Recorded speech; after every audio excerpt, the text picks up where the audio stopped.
কি একই রকম আর মাংস কষা খেতে ভালো লাগে না, তাই না? তো আজকে আমার রেসিপিটা ফলো করে তোমরা আমার মতন ঝটপট স্পাইসি চিকেন কষা বানিয়ে নিতে পারবে। তো প্রথমে আমি কড়া নিয়েছি, কড়ার মধ্যে তেল দিয়ে দিলাম, দিয়ে দিচ্ছি পেঁয়াজ কুচি। এটা লাল হয়ে গেলে দিয়ে দেবো কাঁচা লঙ্কা। তোমরা ভরে ভরে কাঁচা লঙ্কা দিতে পারো। তো এখানে আমি 4টে দিয়েছি। তারপরে দিয়ে দেবো অল্প পরিমাণে লেবুর রস, দিয়ে এটাকে আমি বেটে নেবো। তোমরা চাইলে মিক্সচার মেশিনে দিয়েও বেট করতে পারো। আবার কড়া বসিয়ে পরিমাণ মতন তেল দিয়ে আমি যে পেস্তাটা বানিয়ে রেখেছিলাম ওটা আমি দিয়ে দিলাম। তো একটা পেঁয়াজ আমি গ্রেট করে রেখেছিলাম, আমি গ্রেট করে পেঁয়াজটা আমি দিয়ে দেবো।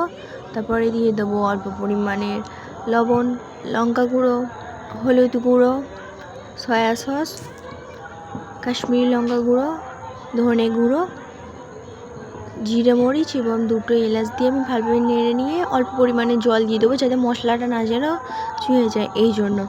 তারপরে আমি ধুয়ে বেছে রাখা মাংসগুলো আমি দিয়ে দিচ্ছি। আর হ্যাঁ, মাংসটা কিন্তু আমি লেবু মাখিয়ে নিয়ে কিছুক্ষণের জন্য রেখে দিয়েছিলাম।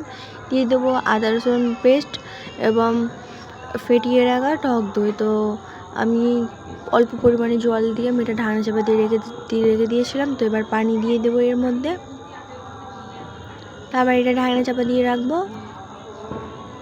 দেখতেই পাচ্ছ গাইস, ফাইনাল লুক কত স্পাইসি।